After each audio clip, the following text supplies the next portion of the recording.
حضرت داؤد علیہ السلام کی قوم کے 70,000 افراد سمندر کنارے ایلا نامی بستی میں رہا کرتے تھے۔ ان لوگوں کو اللہ نے ہزاروں نعمتوں سے نوازا تھا، لیکن جب راحت و سکون آیا تو یہ اللہ کی عبادت سے محروم ہو گئے اور اللہ کی مخلوقات پہ ظلم کرنے لگے۔ تو یوں اللہ نے ان کو خبردار کیا کہ ہفتے میں ایک دن، ہفتہ کے دن شکار نہ کیا کرو، اتوار سے لے کے جمعہ تک جتنا شکار پکڑنا ہے پکڑ لو، لیکن ایک دن اللہ کی عبادت اور مخلوقات پہ امن کے لیے رکھ دو۔ یوں اللہ نے ان کا امتحان لینا شروع کر دیا۔ وہ اتوار سے لے کے جمعے تک سمندر میں مچھلیاں پکڑنے لگتے تو مچھلیاں زیادہ مقدار میں ہاتھ نہ آتی، اور ہفتے کے دن سمندر کو دیکھتے تو ان کو بڑی بڑی مچھلیاں نظر آنے لگتی۔ ان لوگوں میں سے ایک شخص کو شیطان نے ورگلایا کہ پریشان کیوں ہوتے ہو، میری ترکیب پہ عمل کرو، تم شکار سے کبھی محروم نہیں رہو گے۔ تو بس شیطان کے کہنے پر اس شخص نے ہفتے کے دن کانٹا لگا کے ڈوری کو سمندر میں ڈال دیا تاکہ مچھلی پھنسے،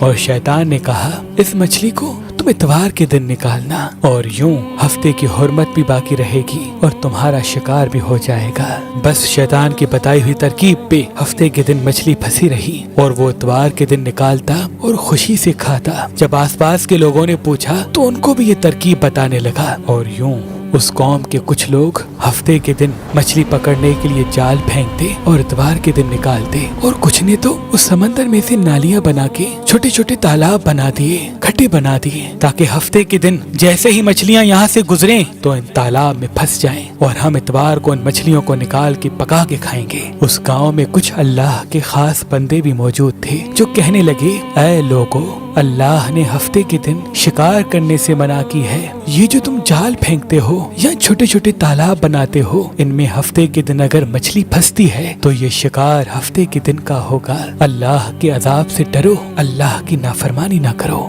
وہ لوگ ان لوگوں کا مذاق اڑانے لگے کہ ہماری جو مرضی ہوگی ہم وہ کریں گے۔ اب ان بستی میں 3 گروہ بن گئے۔ ایک ان 70,000 میں وہ لوگ تھے جو ان نافرمان لوگوں کی بار بار اصلاح کرتے، دوسرے وہ جو ان لوگوں سے نفرت کرتے اور خاموشی اختیار کیے ہوئے تھے، اور تیسرے وہ جو گمراہ ہو کر اللہ کی نافرمانی کر رہے تھے۔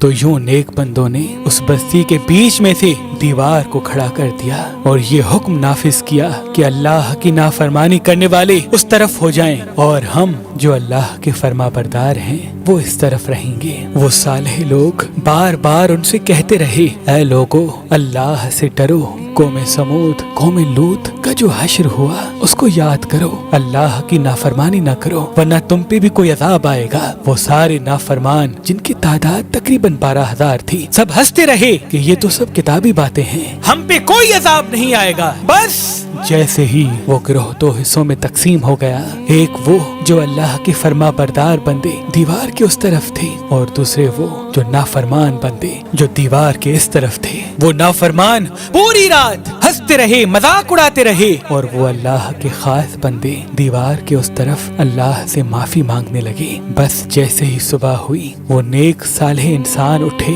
انہوں نے محسوس کیا کہ دیوار کے اس طرف سے کسی انسان کی آواز نہیں آ رہی۔ جیسے ہی دیوار کی اس طرف چڑھ کے دیکھنے لگے کہ سارے کے سارے وہ لوگ بندر کی شکل میں تبدیل ہو چکے تھے اور بندروں کی حرکت کو انجام دے رہے تھے۔